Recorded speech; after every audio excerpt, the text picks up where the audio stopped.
ఓం శ్రీ మహాగణాధిపతయే నమః. ఓం శ్రీ మహాసరస్వత్యే నమః.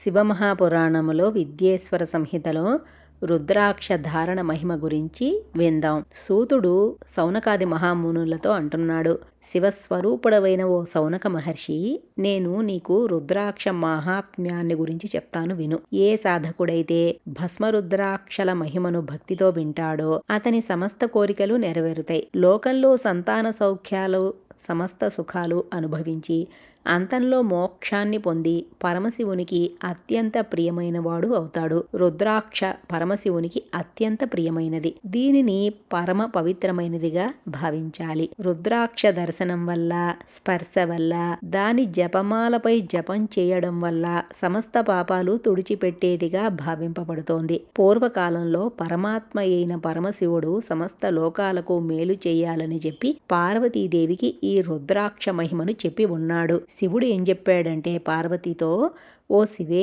నేను నీపై ఉన్న ప్రేమతో అలాగే భక్తుల హితం కోరి రుద్రాక్ష మహిమ గురించి చెప్తాను విను. పూర్వకాలంలో జరిగిన వృత్తాంతం. నేను వేలాది దివ్య సంవత్సరములు ఘోర తపస్సులో నిమగ్నమై ఉన్నాను.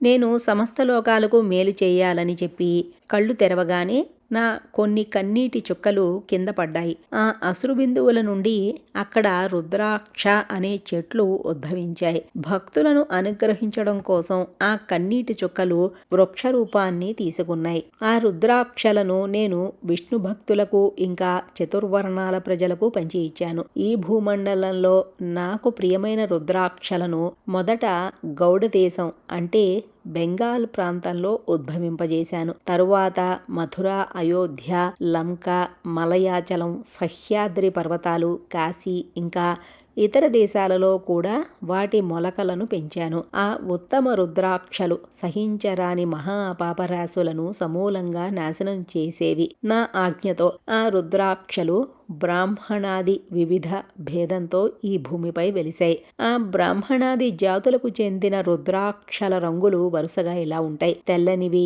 ఎర్రనివి, పసుపు పచ్చనివి, నల్లనివి. మానవులు తమ తమ వర్ణాలకు అనుగుణముగా తమ జాతికి చెందిన రుద్రాక్షలను ధరించాలి. భోగమోక్షాలను కోరుకునే చతుర్వర్ణాల ప్రజలు, ముఖ్యంగా శివభక్తులు, శివపార్వతుల ప్రసన్నత కోసం రుద్రాక్ష ఫలాలను తప్పకుండా ధరించాలి. ఉసిరికాయ పరిమాణంతో ఉంటే అది శ్రేష్టమైన రుద్రాక్ష. రేగుపండు పరిమాణంతో ఉంటే మధ్యమమైనది. శనగ గింజంత పరిమాణంతో ఉంటే రుద్రాక్ష అది కనిష్ట కోవకి వస్తుంది.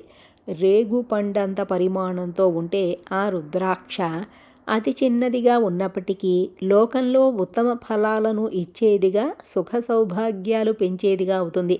ఉసిరికాయంత ఉంటే ఆ రుద్రాక్ష సమస్త అరిష్టాలను నాశనం చేస్తుంది.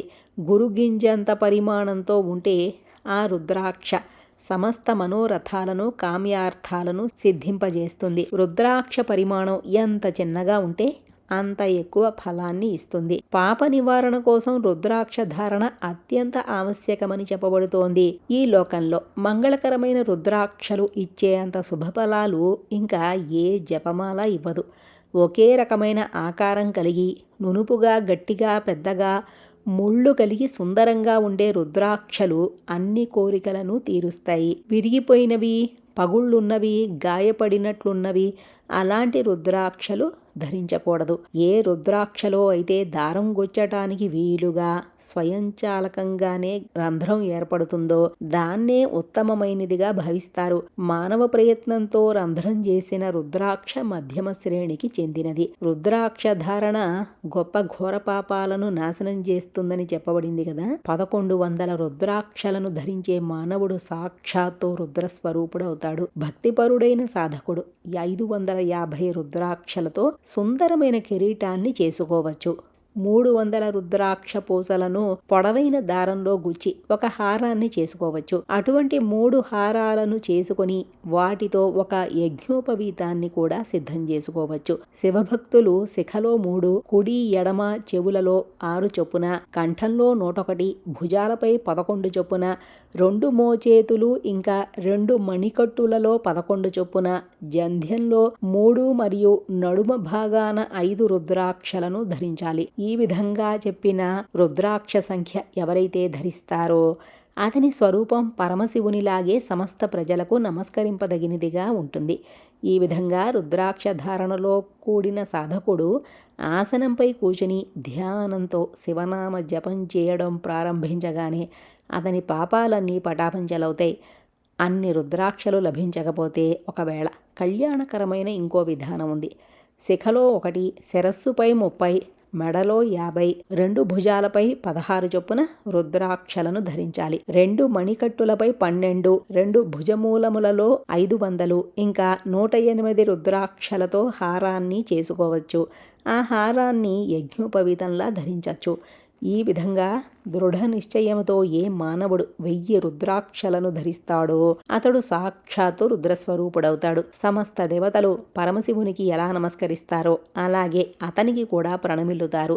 శిఖలో 1, లలాటంలో 40, కంఠాన 32, వక్షస్థలంలో 108, ప్రతి చెవిలో 1, బాహుపురులలో 6 లేదా 16 చొప్పున 2 చేతులలో దానికి రెట్టింపు లేకపోతే ప్రేమతో ఎంత ఇష్టమైతే అన్ని రుద్రాక్షలను ధరించవచ్చు. ఈ విధంగా ధరించిన శివభక్తుడు ప్రజలందరికీ పరమశివునితో సమానంగా పూజార్హుడు, వందనీయుడు మరియు పునః దర్శింపదగిన వాడవుతాడు. శిరస్సున ఈశాన మంత్రంతో, చెవులలో తత్పురుష మంత్రంతో, గొంతు హృదయాలలో అఘోర మంత్రముతో రుద్రాక్షలను ధరించాలి. విద్వాంసుడు ఉభయ కరాలలో అఘోర బీజ మంత్రంతో రుద్రాక్షలను ధరించవచ్చు. మరియు కడుపుపై వామదేవ మంత్రంతో 15 రుద్రాక్షలతో గుచ్చిన మాలను ధరించవచ్చు. సద్యోజాతాది పంచబ్రహ్మ మంత్రాలతో ఇంకా అంగ మంత్రాలతో 3, 5 లేదా 7 రుద్రాక్ష మాలలను ధరించాలి. లేకపోతే మూలమంత్రమైన నమః శివాయ అను పంచాక్షరితోనే సమస్త రుద్రాక్షలను ధరించవచ్చు. రుద్రాక్ష ధారణ చేసే సాధకుడు తన ఆహార విహారాలలో మద్యము, మాంసము, వెల్లుల్లి, ఉల్లిపాయ, మునగ ఇలాంటి నిషేధిత పదార్థములను మానేయాలి. బ్రహ్మచారి, వానప్రస్థుడు, గృహస్థుడు ఇంకా సన్యాసి అందరూ నియమబద్ధంగా రుద్రాక్షలను ధరించాలి. ఇదే పరమరహస్యం. రుద్రాక్ష నా మంగళమయమైన లింగ విగ్రహం. సమస్త ఆశ్రమాల వారు, సమస్త వర్ణాల వారు, స్త్రీలు పరమశివుని ఆజ్ఞ ప్రకారం ఎల్లప్పుడూ రుద్రాక్ష ధారణ చెయ్యాలి. సన్యాసులకు ఓంకార మంత్రోచ్చారణతో రుద్రాక్షను ధరించే విధానం కూడా ఉంది. ఈ లోకంలో ఎంతమంది అయితే త్రిపుండ్రధారులు, జటాధారులు ఇంకా రుద్రాక్షధారులు ఉన్నారో వారు ఎన్నటికీ యమలోకానికి వెళ్లరు. ఎవరి లలాటంలో త్రిపుండ్రం శోభిలుతూ ఉంటుందో, సమస్త అవయవాలు రుద్రాక్షలతో అలంకరింపబడి ఉంటాయో, ఇంకా ఎవరైతే నిత్యము పంచాక్షరీ మంత్రాన్ని జపిస్తూ ఉంటారో వారు పూజనీయులు, నిజమైన సాధుపురుషులు. యమధర్మరాజు తన దూతలతో ఇలా అన్నాడట: ఎవరి శరీరంలో రుద్రాక్ష ఉండదో, నొసట త్రిపుండ్రం ఉండదో, ఇంకా ఎవరి నోట ఓం నమః శివాయ అనే పంచాక్షరీ మంత్రం ఉండదో అటువంటి వారిని మాత్రమే యమలోకానికి తీసుకురండి అని. రత్నాలు, స్ఫటికాలు మొదలైన వాటితో చేసే జపం కంటే రుద్రాక్ష జపమాలతో మంత్రజపం చేయటం వల్ల 1,000,000 రెట్ల పుణ్యం వస్తుంది. ఈ రుద్రాక్ష ప్రాణి శరీరంలో ఎంతకాలం ఉంటుందో అంతకాలము అపమృత్యువు ఆయన దగ్గరికి రాదు. లలాటాన త్రిపుండ్రాన్ని ధరించి రుద్రాక్షలచే శోభిల్లే దేహంతో మృత్యుంజయ మంత్రాన్ని జపించే పుణ్యాత్ముడిని దర్శించినంత మాత్రము చేతని సాక్షాత్తు రుద్రదేవుని దర్శించిన పుణ్యఫలం లభిస్తుంది. పంచదేవోపాసకులు అంటే స్మార్తులు, వైష్ణవులు ఇంకా సర్వదేవ భక్తులు అందరూ రుద్రాక్ష జపమాలతో సమస్త దేవతా మంత్రాలను జపించవచ్చు. విష్ణువాది ఇతర దేవతా భక్తులు కూడా ఎటువంటి సందేహం లేకుండా రుద్రాక్షను ధరించాలి. రుద్రభక్తులకు అంటే శివభక్తులకైతే రుద్రాక్ష ధారణ అత్యంత ఆవశ్యకం.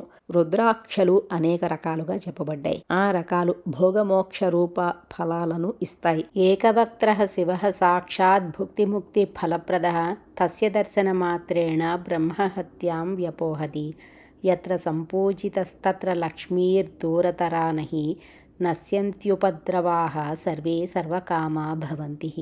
ఏకముఖి అంటే ఒక ముఖం ఉన్న రుద్రాక్ష సాక్షాత్తు పరమశివ స్వరూపం. అది భోగాలను, మోక్షాన్ని ప్రసాదిస్తుంది. దానిని దర్శించినంత మాత్రముననే బ్రహ్మహత్యాపాతకం కూడా నశించిపోతుందిట. ఎక్కడైతే రుద్రాక్ష పూజింపబడుతుందో అక్కడ నుండి లక్ష్మీదేవి దూరంగా వెళ్ళదట. ఆ ప్రదేశంలోనే సమస్త ఉపద్రవాలు నశించిపోతాయిట. మరియు అక్కడ నివసించే ప్రజల సమస్త కోరికలు పరిపూర్ణమవుతాయి. ద్వివక్త్రో దేవదేవేశః సర్వకామ ఫలప్రద విశేషతః స రుద్రాక్షో గోవధం నాసయేద్ ధృతం. ద్విముఖి అంటే 2 ముఖాల రుద్రాక్ష దేవదేవేశ్వర స్వరూపం అని చెప్పబడుతోంది. అది సమస్త కామ్యార్థాలను ఫలితాలను ఇస్తుంది. అది ప్రత్యేకించి గోహత్యా పాతకాన్ని తత్క్షణమే నాశనం చేస్తుంది. త్రివక్త్రో యో హి రుద్రాక్ష సాక్షాత్ సాధనదః సదా తత్ప్రభావాద్భవేయుర్వై విద్యా సర్వా ప్రతిష్ఠితా. త్రిముఖి అంటే 3 ముఖాల రుద్రాక్ష ఎల్లప్పుడూ సాధనా ఫలాన్ని ఇస్తుంది.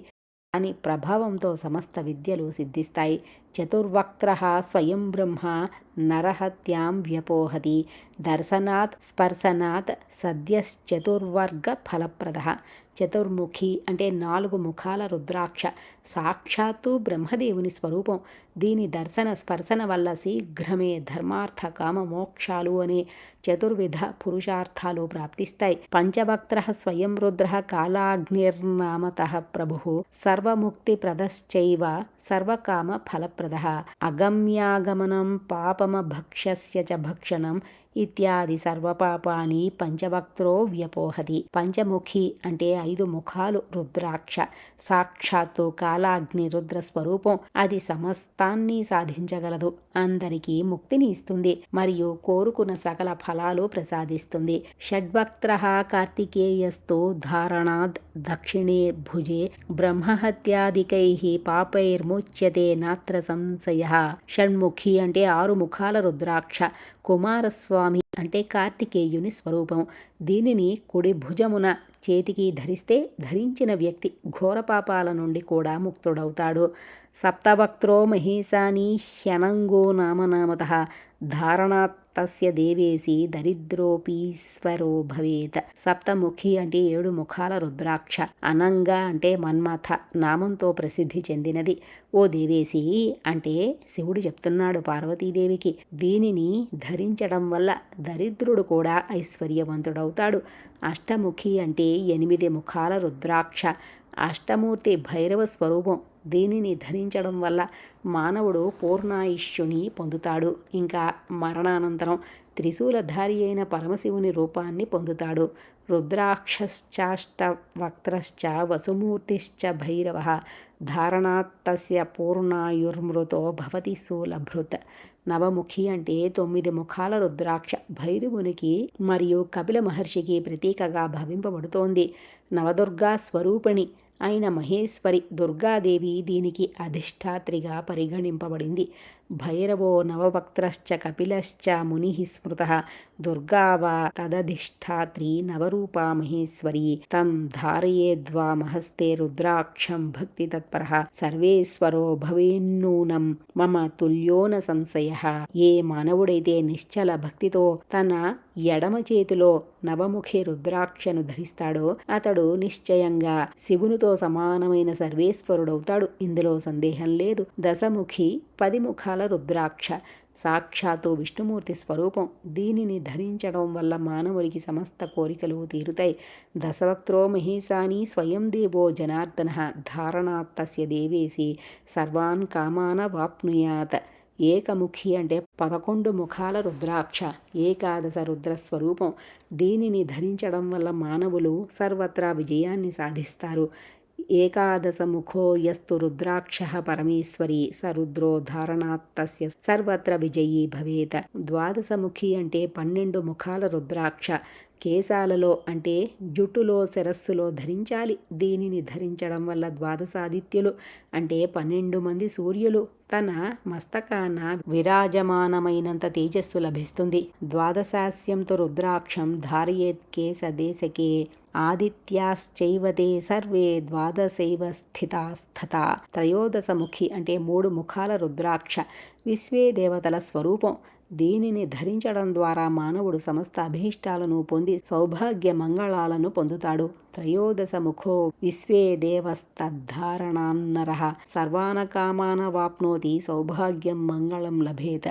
చతుర్దశముఖో యో హి రుద్రాక్షః పరమః శివః ధారయేన్మూర్ధ్ని తం భక్త్యా సర్వపాపం ప్రణశ్యతి. చతుర్దశముఖి అంటే 14 ముఖాల రుద్రాక్ష, సాక్షాత్తు పరమశివ స్వరూపం. దీనిని భక్తితో శిరస్సున ధరించాలి. దీనివల్ల సమస్త పాపాలు శీఘ్రమే నశించిపోతాయి. ఆయా రుద్రాక్షలను ధరించే మంత్రాలను విందాం. మొదటిది ఓం హ్రీం నమః, 2 ఓం నమః, 3 క్లీం నమః, 4 ఓం హ్రీం నమః, 5 ఓం హ్రీం హుం నమః, 6 ఓం హ్రీం హుం నమః, 7 ఓం హుం నమః, 8 ఓం హుం నమః, 9 ఓం హ్రీం హుం నమః, 10 ఓం హ్రీం నమః, 11 ఓం హ్రీం హుం నమః, 12 ఓం క్రౌం క్షౌం రౌం నమః, 13 ఓం హ్రీం నమః, 14 ఓం నమః. ఈ 14 మంత్రాల ద్వారా వరుసగా 1 నుండి 14 ముఖాల రుద్రాక్షలను ధరించే విధానం ఉంది. సాధకుడు నిద్రను, బద్ధకాన్ని విడిచి భక్తి శ్రద్ధలతో సకల అభీష్టాల సిద్ధి కొరకు ఈ విధముగా మంత్రాలతో ఆయా రుద్రాక్షలను ధరించాలి.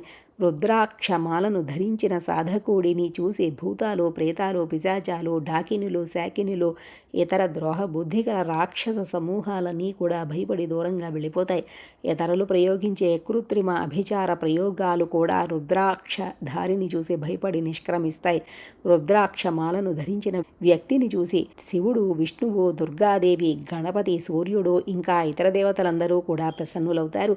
ఈ రకంగా రుద్రాక్ష మహిమను తెలుసుకొని ధర్మవృద్ధి కొరకు భక్తితో మునుపు చెప్పిన మంత్రాల ద్వారా విధిపూర్వకముగా రుద్రాక్షను ధరించాలి అంటూ సూతుడు సౌనకాది మహామునులతో ఈ విధముగా పరమాత్మ అయిన పరమశివుడు పార్వతీదేవి సమక్షంలో చెప్పిన భోగాన్ని, మోక్షాన్ని ఇచ్చే భస్మరుద్రాక్షల మాహాత్మ్యము వర్ణించాడు.